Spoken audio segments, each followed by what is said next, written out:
आदरणीय दर्शक महानुभावहरू, हाम्रो अदालतमा यहाँहरू सबैलाई हार्दिक स्वागत अभिवादन गर्दछु।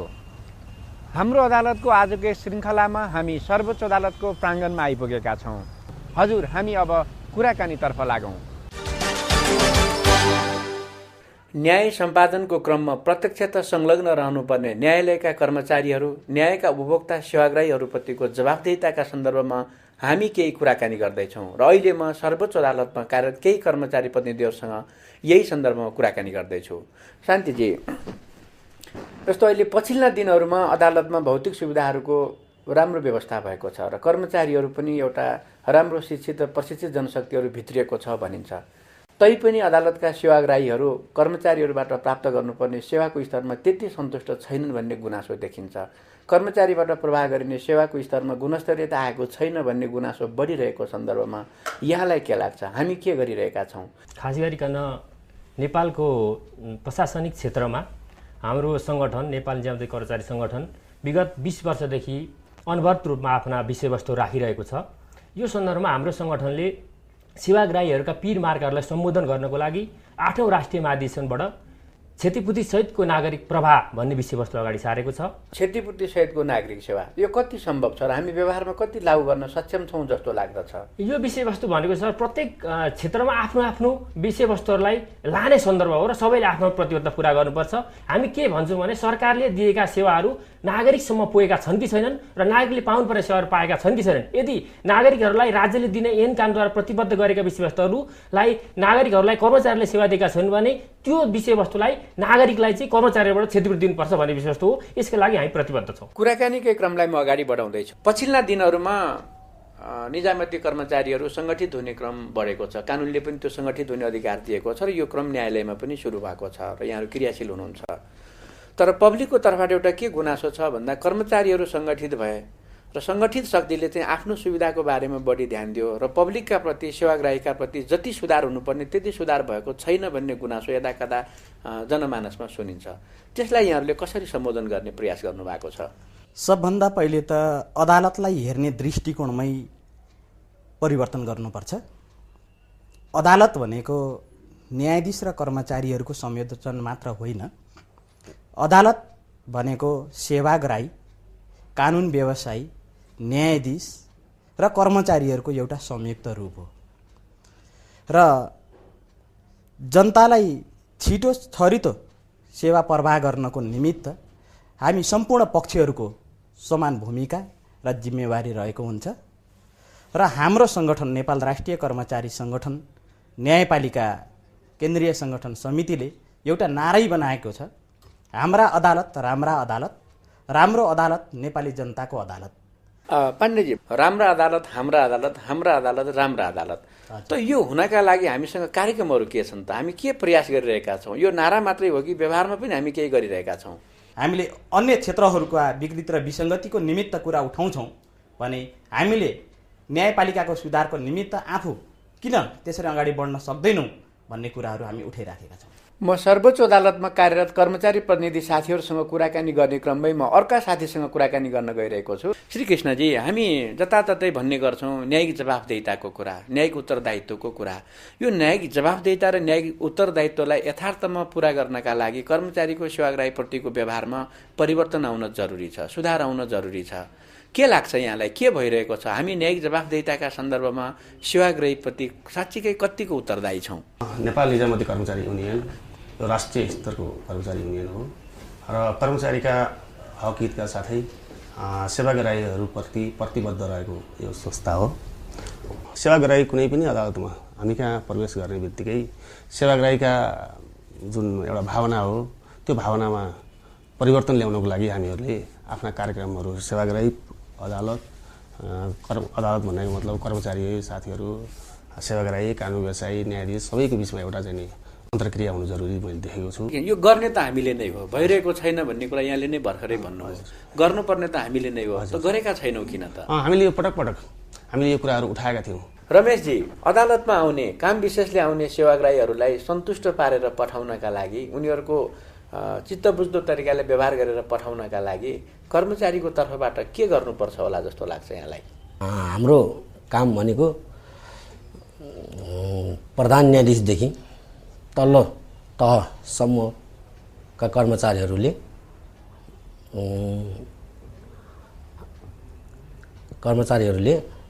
र आफूलाई तोकेको काम इमान्दारीका साथ जिम्मेवारी भएर काम गर्नुपर्छ जस्तो मलाई लाग्छ। पराजुलीजी, जस्तो अदालतमा दिनौँ सयौँको सङ्ख्यामा सेवाग्राहीहरू आउनुहुन्छ, ती सबै आएका त सन्तुष्ट भएर जाने अवस्था त हुँदैन। कतिपय त चाहेको कुराहरू नपाएर जान सक्ने, कानुनले नै न्यायले नै सहयोग गर्न नसक्ने अवस्थाहरू रहन्छ। त्यसका बावजुद पनि कर्मचारीको व्यवहार पनि एउटा ठुलो कुरा हो। कर्मचारीले राम्रो व्यवहार गरेर ती सेवाग्राहीलाई चित्त बुझाएर पठाउनेतिर हाम्रो प्रयासहरू के भइरहेको छ? हामी यो विषयमा कतिको चिन्तित हुन्छौँ?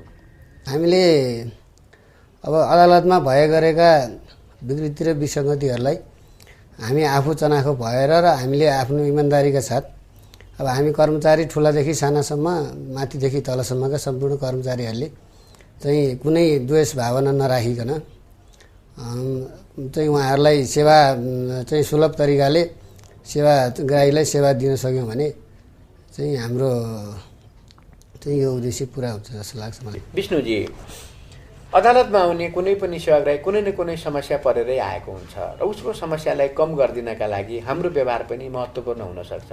त हामी व्यवहार गर्छौँ कसरी? यो विषयमा यहाँलाई कुनै तालिम छ, कुनै प्रशिक्षण छ, कुनै निर्देशन छ, के छ? कसरी हामीले काम गरिरहेका छौँ? हामीले अहिलेसम्म हाम्रो अग्रज साथीहरूबाट सिकाउनु भएको काम चाहिँ हामीले गरिरहेका छौँ र अनि हाम्रो चाहिँ सेवाग्राहीहरूलाई हाम्रो सर्वोच्च अदालतले चाहिँ यो मुस्कानसहितको न्याय सेवा भनेर जुन चलाएको छ त्यसलाई चाहिँ हामीले एकदम लागू गरेर चाहिँ आउने सेवाग्राहीहरूलाई सोधखोज गरी र उहाँहरूको जानकारी अनुसार त्यही ठाउँमा हामीले पुर्याउनेदेखि लिएर हरेक काम गर्ने अनि हाम्रो उहाँहरूको समस्याको लागि चाहिँ कुन ठाउँमा जानुपर्ने हामीले भन्न पर्ने ठाउँसम्म हाम्रो सङ्गठनबाट राम्रो रूपले चाहिँ परिचालन गरिरहेका छौँ। हजुर, पछिल्ला दिनहरूमा न्यायालयका काम कारबाहीहरूप्रति जनताको अभिरुचि बढेको छ र त्यो जनताको बढेको अभिरुचिलाई पुरा गरिदिनका लागि न्यायालयका प्राङ्गणहरूमा पत्रकारहरूको पनि बाक्लो उपस्थिति देखिन्छ। पत्रकारहरूलाई न्यायालय र नागरिकका बीचको सम्बन्धको सेतुको रूपमा हेरिँदै गरेको अवस्थामा सर्वोच्च अदालतले विगत केही वर्षदेखि पत्रकारहरूका लागि बेग्लै पत्रकार कक्षको पनि व्यवस्था गरेको छ। आज हामी त्यही पत्रकार कक्षमा बसेर न्यायालयको रिपोर्टिङमा लागिरहनुभएका केही पत्रकार प्रतिनिधि साथीहरूसँग म कुराकानी गर्दैछु हाम्रो अदालतमा। म अहिले तत्कालै कुरा गर्दैछु घनश्याम खड्काजी, जो कान्तिपुर राष्ट्रिय दैनिकसँग सम्बन्धित हुनुहुन्छ। घनश्यामजी, दिनौँ पत्रिकामा यहाँहरूले न्युजहरू त लेखिरहनु भएको छ, हामी पढिरहेका छौँ। यो यहाँहरूले लेखेको न्युजबाट अदालतका काम कारबाहीहरूमा सकारात्मक रूपले सुधार भइरहेको महसुस कतिको गर्नुभएको छ यहाँहरूले? सबैमा भन्न मिल्दैन, तर धेरै जस्तो विषयहरूमा सञ्चार माध्यममा आएका कुराहरू र सञ्चार माध्यमले गरेको कभरेजले न्यायालयलाई प्रभावै पार्यो भन्नु त एक हिसाबले कति युक्तिसङ्गत होला। अब ऐन कानुनमा आधार भएर नजिरमा आधारित भएर फैसला हुने हो। अनन्त लुइटेलज्यू, यहाँले त विगत लामो समयदेखि पत्रकारिता क्षेत्रमा र त्यो पनि न्यायालयको रिपोर्टिङ गर्ने काममा आफूले समय बिताउनु भएको छ। नागरिकलाई न्यायालयप्रति विश्वास आर्जन गर्नका लागि पारदर्शिता आवश्यक पर्छ, खुलापन आवश्यक पर्छ र यही पारदर्शिता र खुलापनको आवश्यकताले नै अदालतका कामकाजहरू खुला इजलासमा हुने गर्दछन्। त एउटा पत्रकारको नाताले आँखाले के देखिराख्नु भएको छ? अदालतका कामकाजहरूको यो पारदर्शिता, यो खुलापनप्रति यहाँको मूल्याङ्कन के छ? निश्चय नै अदालत विगतमा भन्दा अहिले धेरै नै पारदर्शी रूपमा देखिएको छ। मैले पत्रकारिता सुरु गर्दाको अवस्थाको कुरा गर्ने हो र अहिलेको कुरा गर्ने हो भने वास्तवमा आकाश र जमिनको जस्तो फरक देखिन्छ। त्यतिखेर अदालतभित्र प्रवेश गर्नु मात्रै पनि एउटा चुनौती जस्तो मानिन्थ्यो र मानिन्थ्यो के भने अदालतमा त गयो भने पत्रकारहरूलाई अवहेलनाको डन्डा वर्षाइन्छ भन्ने एक खालको त्यो भ्रम थियो र त्यतिखेर अदालतप्रति हेर्ने दृष्टिकोण पनि पत्रकारको अलि बेग्लै थियो। न्यायालयले पनि हेर्थ्यो कि यो चाहिँ पत्रकार भनेको चाहिँ हामीहरूलाई अट्याक गर्ने कलमको माध्यमबाट भन्ने मानिन्थ्यो र पत्रकारले के मान्थ्यो भनेदेखि यो चाहिँ न्यायाधीशहरूले चाहिँ हामीलाई अवहेलनाको डन्डा वर्षाउँछन्, उनीहरूले चाहिँ उनीहरूको विरुद्धमा केही लेख्यो भने अवहेलना हुन्छ, मानहानि हुन्छ, कारबाही हुन्छ भन्ने रूपमा लिइन्थ्यो र त्यतिखेर उखानै एउटा के थियो भन्दाखेरि जोगी देख्दा भैँसी तर्सिने, भैँसी देख्दा जोगी तर्सिने जस्तो अवस्थामा थियो न्यायालय अथवा न्यायाधीश र पत्रकारको सम्बन्ध। तर अहिले बिस्तारै यो परिवर्तित हुँदै गएको छ र अदालतले पनि के चाहिरहेको छ भने आफ्ना कुराहरू भन्ने अरू कुनै पनि माध्यम छैन, प्रेस मार्फतै जाने हो। कुनै अदालतका बारेमा केही कुरा लेखिने बित्तिकै अदालतले प्रेस कन्फरेन्स गर्ने अथवा चाहिँ अदालतले आफ्ना कुराहरू पब्लिकमा लगेर आफै भन्न सक्ने अवस्था थिएन। त्यसैले अहिले बिस्तारै मिडियाको मार्फतबाट न्यायालयका कुराहरू गइरहेछन्। न्यायालयले गरेका फैसलाहरू जस्ताको त्यस्तै मिडियामा आइरहेछन्, पिपुलले थाहा पाइरहेछन्। अहिलेको अवस्था धेरै नै फरक देखिन्छ र यो पारदर्शिताको एउटा चाहिँ हामी एकदमै राम्रो चरणमा पुगेको मैले अनुभव गरेको छु। डेलीजी, यहाँले निरन्तर पत्रकारिताको माध्यमले जनतालाई सूचित गर्ने अभियानमा आफूलाई लगाइरहनु भएको छ। यहाँको एउटा आफ्नो दायित्व छ जनतालाई सूचित गर्ने क्रममा न्यायालयका काम कारबाहीहरूलाई यहाँले नियमित जसो पत्रिकामा लेखिराख्नु भएको छ।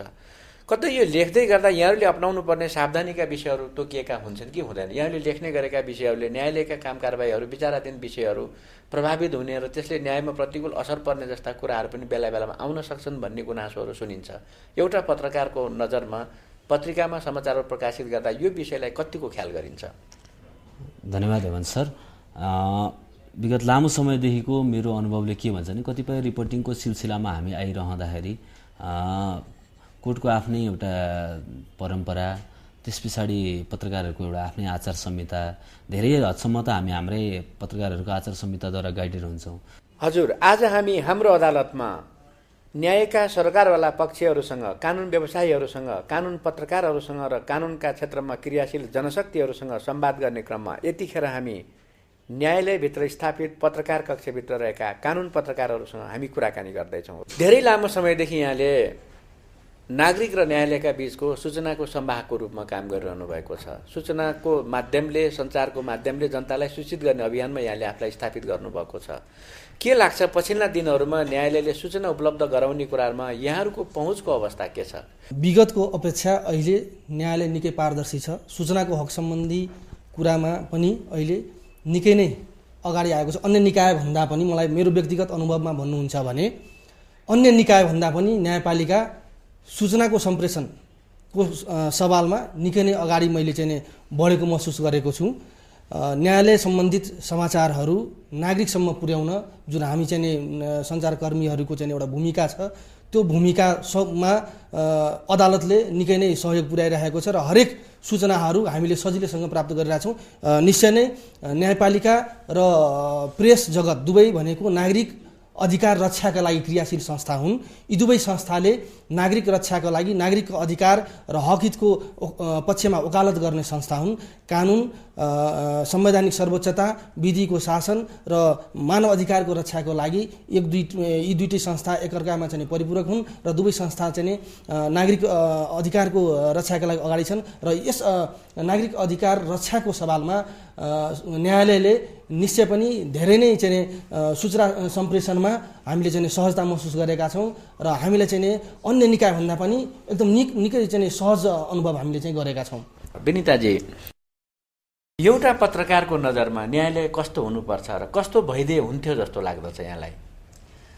अदालतको कुरा गर्दा चाहिँ म रिपोर्टिङमा आएको त खास धेरै भएको छैन, तर मैले सुरुदेखि रिपोर्टिङ थाल्दादेखि अदालतमा चाहिँ सुरुकै दिनमा मलाई अदालत प्रवेश गर्दा नै लाग्थ्यो कि यहाँबाट सूचना लिन एकदमै गाह्रो हुन्छ भन्ने लाग्थ्यो। यसको संयन्त्र बुझ्ने मलाई सुरुमा गाह्रो थियो र पछि चाहिँ गर्दै गइसकेपछि न्यायपालिका भित्रबाट निकाल्न सक्ने धेरै कुराहरू छन् जसले चाहिँ देशमा अरू कुराहरूलाई पनि म्यानेज गर्नको लागि एकदमै राम्रो भूमिका खेल्छ। र एउटा पत्रकारले चाहिँ न्यायपालिका कस्तो देख्न खोजेको छ भन्दा चाहिँ अहिले प्रत्येक कुरा आएर ठोकिने भनेकै न्यायपालिकामा, कार्यपालिकाको होस्, व्यवस्थापिकाको होस् र त्यो विषयमा चाहिँ न्यायपालिकाले जति निडर तरिकाले अगाडि उपस्थित हुन सक्छ, न्यायपालिका चाहिँ एकदमै मौन बस्नुपर्छ भन्ने त्यो एउटा मान्यता छ। तर डिसिजन गर्दा र त्यसको सूचना प्रवाह गर्दा चाहिँ जति पारदर्शी भइदियो त्यति पत्रकारले चाहिँ आफ्नो सूचना, न्यायपालिका भित्रको सूचना लाखौँ जनतासम्म पुर्याउन सक्ने हुँदा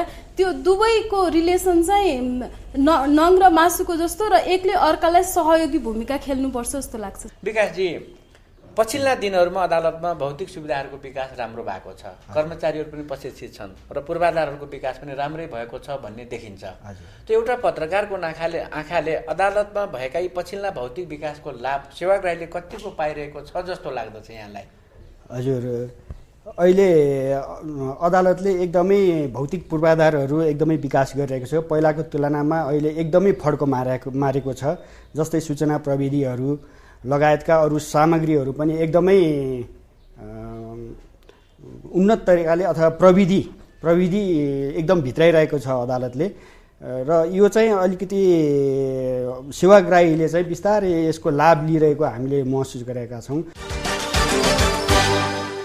हाम्रो अदालतमा आज न्यायिक संवाद गर्ने क्रममा यतिखेर सर्वोच्च अदालतमा केही कानुन व्यवसायी मित्रहरूसँग कुराकानी गर्न गइरहेको छु र अहिले यतिखेर म अधिवक्ता डाक्टर चन्द्रकान्त गेवालीज्यूसँग कुरा गर्दैछु। अहिले पछिल्ला दिनहरूमा सर्वोच्च अदालतमा सार्वजनिक सरोकारका विवादका विषयहरूले धेरै प्रवेश पाएको अवस्था छ।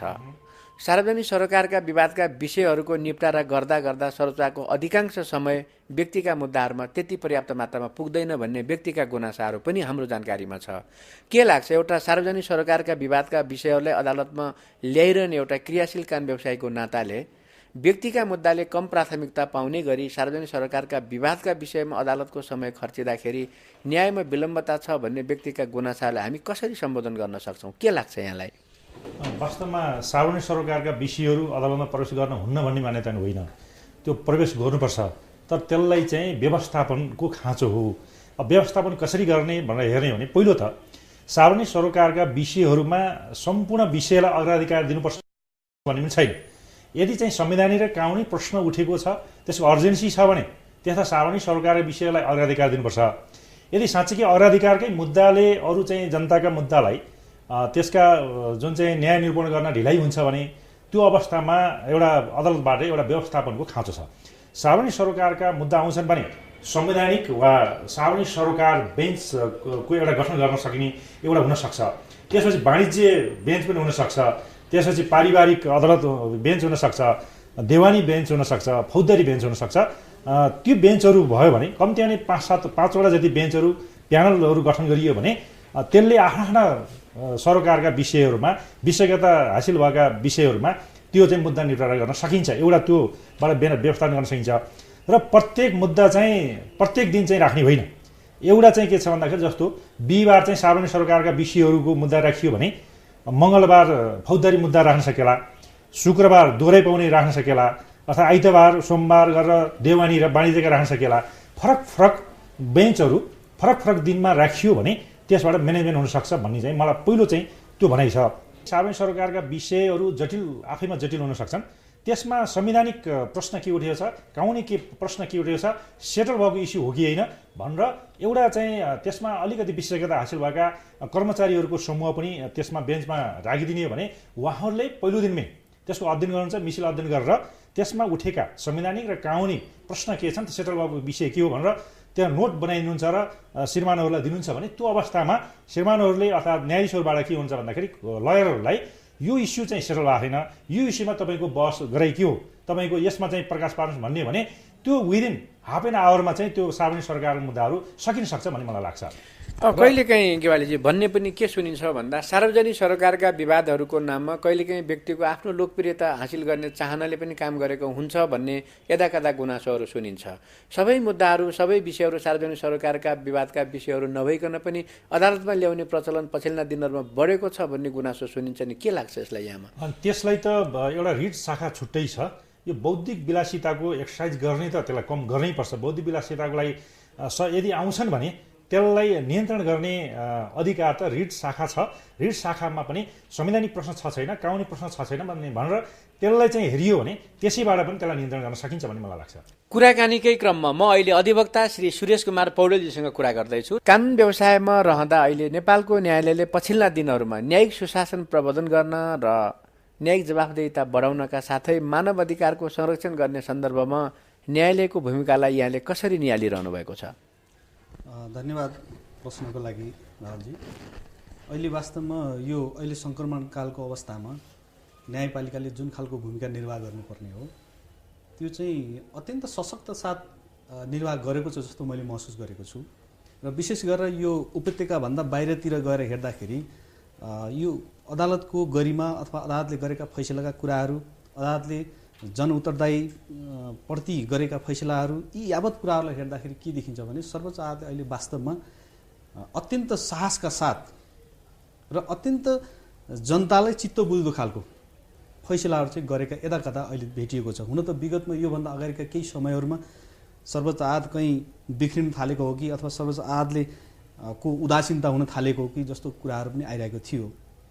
तर यो बिचका केही 2-4वटा यस्ता फैसला आए जसले गर्दाखेरि वास्तवमा स्याबास, जनताले पनि त्यो स्याबास यो चाहिँ अदालतले कमसेकम गर्दो रहेछ, अदालतले न्याय दिँदो रहेछ, न्याय पर्दो रहेछ भन्ने चाहिँ भान परेका छ। तर कहिलेकाहीँ के देखिन्छ भने तपाईँको यो विशेष गरेर जो मान्छेहरू न्यायको ढोका घचघचाउन आएको हुन्छ र अदालतबाट न्याय, रियल न्याय पाइयोस् भनेर आशा राखिरहेका हुन्छ, त्यस्ता मान्छेहरूको लागि चाहिँ कहिलेकाहीँ उदासीन, एकदम निराशा, किनभने त्यो एकदम डिले, धेरै लामो समयसम्म जिल्ला पुनरावेदन अनि सर्वोच्च गर्दाखेरि पनि कहिले पालो नआइदिने, कहिले के होइदिने, कहिले न्यायाधीश नभइदिने, कहिले यो विभिन्न खालको नेपाल बन्दको कुरा, कहिले कुनै खालको चाडपर्वले बिदा गर्दाखेरि बिचरा त्यो न्याय पाउन खोजेको मान्छे त्यो न्याय माग्दा माग्दै पनि आफै पनि स्वयं पीडित भएको अवस्था, कतिपय अवस्थाहरू छन्। तर त्यसलाई पनि अहिले उछिनेर अहिले यो वर्तमान परिस्थितिमा केही भनौँ अहिले यो 6 महिना 1 वर्षको दौरानमा जुन खालको साहसिक फैसलाहरू अदालतले अहिले गर्दैछ, चाहे त्यो जनसत्ताको फैसलाका कुरा हुन्, चाहे भ्रष्टाचारका फैसलाका कुराहरू हुन्, चाहे चाहिँ यो विभिन्न चाहिँ सरकारले चाहिँ यो मुद्दा फिर्ता गर्ने खालका कुराहरूको जुन इस्युहरू जनमानसमा डाइरेक्ट प्रत्यक्ष असर पर्ने खालका कुराहरू छ, तिनीहरू समेतलाई अहिले सर्वोच्च अदालतले अत्यन्त सूक्ष्म रूपले हेरेर जुन खालको फैसला गरेको छ त्यसले चाहिँ वास्तवमा अहिले अदालतले गरिमा बढाएको छ, जसले गर्दाखेरि हामी कानुन व्यवसायहरू पनि गरिमा बढेको छ भने हामीले अहिले चाहिँ गर्व गर्ने अवस्था चाहिँ आएको छ। वास्तवमा भनिन्छ अहिले न्यायमा विलम्ब छ, न्याय महँगो पनि छ, यो केही हदसम्म सत्य पनि देखिन्छ र पब्लिकहरूको गुनासो यतातिर बढी नै गर्ने गरेको सुनिन्छ र यो विलम्ब र यो महँगाई केही हदसम्म कानुन व्यवसायसँग पनि जोडिँदो रहेछ। एउटा कानुन व्यवसायको नाताले न्याय विलम्ब छ, न्यायमा महँगाई छ भने के कति कारणले त्यसलाई कम गर्न के सकिन्छ होला, के लाग्छ यहाँलाई? वास्तवमा कानुन व्यवसायको कारणले पनि न्याय महँगो भएको र न्याय ढिलो भएको हामी पनि महसुस गर्छौँ। त्यो कुरा महँगो हुनुमा त अरूभन्दा पनि उहाँहरूले चार्ज गर्ने शुल्क फी नै हो, उहाँहरूले चाहिँ आफ्नो पक्षसँग चार्ज गर्ने फी हो। अब फीको सन्दर्भमा चाहिँ केही सिद्धान्तहरू छन्, त्यो सिद्धान्तमा अब कसैले कुनै पनि एउटा चाहिँ कम्पिटेन्ट लयरसँग आफ्नो सेवा लिन चाहन्छ भने उसले आफूले भने जति चार्ज तिर्नुपर्छ पर्दैन, या उसलाई चाहिँ बाध्य गराउन सकिन्छ कि सकिँदैन, एउटा लयरलाई कममा फी चार्ज गरेर पनि दिन सकिन्छ कि सकिँदैन भन्ने सिद्धान्तहरूमा आधारित छ त्यो। अब कतिपय चाहिँ नि अब कतिपय मुलुकहरूमा चाहिँ होइन पोलिसी बनाउनु, नीति बनाउनुपर्छ लयरले कतिसम्म म्याक्सिमम चार्ज गर्न पाउने हो, र यदि उसलाई फ्री छोडिदिने हो भनेदेखि केही सर्टेन पर्सेन्ट चाहिँ सोसल जस्टिसको अप्रोचबाट केही मान्छेहरूलाई फ्री गरिदिनुपर्छ भन्ने पोलिसीहरू पनि बनाएको देख्दछौँ, त्यसको एउटा चाहिँ उपायको रूपमा। र हाम्रोमा चाहिँ त्यस्तो केही पनि छैन, लयरले जति चार्ज गर्न सक्यो, जति चार्ज तिर्यो क्लाइन्टले त्यति चार्ज गर्न सक्छ, एउटा पाटो। अर्को पाटो कतिपय वकिल साथीहरू वकिलको नाउँमा ठेकदारी पनि गरेर हिँड्छन्। यो हामीले फ्रेङ्कली भन्नुपर्छ, हामी बार एसोसिएसनमा पनि काम गर्ने भएको कारणले गर्दाखेरि हामीले त्यसमा लुकाउने छिपाउने कुरा छैन। ठेकदारी भनेको कस्तो भने मुद्दा जित्छु, यति पैसा लिए, यति पैसा म मिलाउँछु, यति पैसा यसो गर्छु भनेर लिनेहरू पनि छ। त्यसको कारणले गर्दाखेरि पनि न्यायमा ढिलो मात्रै, न्यायमा महँगो मात्रै होइन कि न्याय मरिराखेको पनि अवस्थाहरू हामीले देखेका छौँ। अब जहाँसम्म ढिलो अरू के कारणले हुन्छ भनेर भन्दाखेरि वकिलहरूले न्यायाधीशको डिस्पोजल भनौँ, न्यायाधीशले न्याय निरूपण गर्दाखेरि कुन न्यायाधीशले कसो गर्ला भन्ने कुराको पूर्वानुमान वकिलहरूले गर्छन्, त्यो न्यायाधीशसँग पनि जोडिन्छ। त्यो भएको कारणले बेन्च सपिङ गर्ने, बेन्चलाई चाहिँ कुन बेन्चमा परेदेखि हुन्थ्यो भन्ने हिसाबमा उनीहरूले मुद्दा हटाउने, मुद्दामा चाहिँ विभिन्न भूमिकाहरू खेलाएर मुद्दा ढिलो गराउने अवस्थाहरू पनि हामीले देखेका छौँ। एउटा अर्को पाटो चाहिँ मुद्दा विक छ भनेदेखि पनि लिङ्गर गरेर ढिलो गर्ने पनि हामी वकिलहरूकै कारणले पनि भइरहेको देख्छु। त्योभन्दा पनि अर्को पाटो कुनै अन्तरिम आदेश जारी गरिएको हुन्छ, दिएको हुन्छ। अब अन्तरिम आदेश लिइसके पछाडि डिस्पोजलमा गयो भने खारिज हुने अवस्थालाई पनि हेरेर त्यो अन्तरिम आदेश बाँकी रहिरहँदाखेरि उसले उसको क्लाइन्टले बेनिफिट पाउने हिसाबमा पनि मुद्दाहरू लम्ब्याउने, हटाइदिने त्यो उहरू छ। त्यो कारणले पनि वकिलहरूसँग पनि यो चाहिँ ढिलो न्यायमा वकिलहरूको पनि भूमिका छ। त्यसको लागि चाहिँ बार र बेन्च दुवै बसेर म्यानेजमेन्ट हुन्छ नि, व्यवस्थापन र सर्भिस प्रोभाइडर्स एकै ठाउँमा बसेर त्यसलाई चाहिँ एउटा फोरम बनाएर त्यसलाई विभिन्न तरिकाहरूबाट त्यसलाई निर्क्युल गर्न सकिन्छ। मुद्दा हटाउन कति बेलासम्म पाउने, कतिजनासम्म वकिल राख्न पाउने, कतिजना वकिल त जति पनि राख्न पायो तर लिड कसले गर्ने, अरूले कति टाइममा चाहिँ टाइमको म्यानेजमेन्टको कुराहरूदेखि लिएर मुद्दा हटाउने पनि पोलिसी त्यसको नीति बनाउने कुराहरूमा पनि बार एसोसिएसन र म्यानेजमेन्ट भनौँ न अदालतको आधिकारिक निकायहरूसँग बसेर त्यसको कुनै पनि नीतिहरू बनाउन सकिन्छ जस्तो लाग्छ। पौडेलज्यू, अहिले न्यायालयका काम कारबाहीसँग सम्बन्धित विषयमा नागरिक अपेक्षाहरू पनि बढेका छन्, चाहनाहरू पनि बढेका छन्।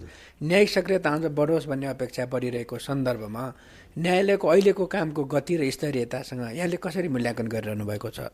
एउटा चाहिँ परम्परागत चाल त छँदैछ हामीसँग। त्यो परम्परागत चाललाई त्यसका फाइदा पनि छन् बेफाइदा पनि छन्। त्यो फाइदा र बेफाइदाको विवेचना अलिक डिटेलमा गर्नुपर्छ हामीले। त्यो परम्परागत चालको कारणले न्यायमा एक्सेस ढिला न्याय हुने, न्याय महँगो हुने, त्यो कुरा त आफ्नो ठाउँमा हामी सिस्टमभित्रको सबैले महसुस गरेकै कुरा हो। त्यति हुँदाहुँदै पनि अहिलेको वर्तमान अवस्थामा चाहिँ विभिन्न मुद्दाहरूमा अदालतले जसरी एउटा अन्तिम आश्रय भन्छौँ नि हामी, अन्त कहीँ पनि न्याय पाएन। हुन त न्याय त राज्यका जुनसुकै प्रणालीले दिनुपर्ने हो नि, जुनसुकै अङ्गले दिनुपर्ने हो न्याय त। ब्रोडर रूपमा हेर्ने हो भने न्याय भनेको त सरकारले पनि दिनु पर्यो, विभिन्न निकायहरूले पनि दिनु पर्यो, पब्लिक अन्डरटेकिङ्सहरूले पनि आफ्नो डिस्पोजलमा न्याय दिनुपर्ने हो। तर अन्तको न्याय अन्यायमा बदलियो भनेदेखि त्यसलाई चाहिँ अन्तिम आश्रयको रूपमा अदालतै आउने हो। र अदालत आउँदाखेरि पनि उसले न्याय पाएको महसुस गरेन भने त्यो जस्तो पीडादायक स्थिति के पनि हुँदैन। एउटा पक्षको तर्फबाट हेर्ने हो भने, एउटा चाहिँ मुद्दा लडिरहेको न्याय महसुस गरेर अदालतमा आउनेहरूको दृष्टिकोणबाट हेर्ने हो भने। तर जस्तै नेसनल इन्ट्रेस्टको मुद्दाहरूमा अहिले मैले देखेको चाहिँ अदालतको भूमिका एकदमै सकारात्मक छ। हामीले त्यो महसुस गर्नुपर्छ। हामीले यो चाहिँ नि पब्लिकको उसमा पनि लान सक्नुपर्छ जस्तो लाग्छ मलाई। किनभने हामीले अदालतलाई इन्करेज गरेनौँ, साहस दिएनौँ भनेदेखि फेरि विभिन्न तत्त्वहरूले त्यसैभित्र भूमिका खेल्छन् र त्यसलाई चाहिँ नि निरुत्साहन गर्ने, अदालतको एउटा चाहिँ डिस्पोजल सिस्टमलाई पनि प्रभाव पार्ने अवस्थाहरू आउन जान्छ। त्यसले गर्दाखेरि धेरै कुराहरूमा अदालतको चाहिँ पब्लिक इन्ट्रेस्टमा, सार्वजनिक सरोकारका मुद्दाहरूमा अदालतले धेरै राम्रो कामहरू गरेको छ। भ्रष्टाचारका मुद्दाहरूमा हामीले हेरिरहेका छौँ, धेरै राम्रो काम गरेको छ अदालतले। अन्तबाट फेलियर भएका केसेसहरू हुन त अदालतमा आउने नै त्यस्तै हो। तथापि हामीले हेर्दाखेरि अहिलेको चाहिँ लिडरसिप जुन चाहिँ इन्स्टिट्युसनल लिडरसिप छ, अदालतको लिडरसिप, त्यसमा म चाहिँ नि पर्सनल व्यक्तिगत रूपबाट अहिले तपाईँसँग बोलिराखेको छु। मेरो बारको कुनै धारणा छैन यसमा, हामीले बनाएको छैनौँ कमन धारणा। तर मलाई लाग्छ अहिलेको लिडरसिपले राम्रो काम गरेको छ।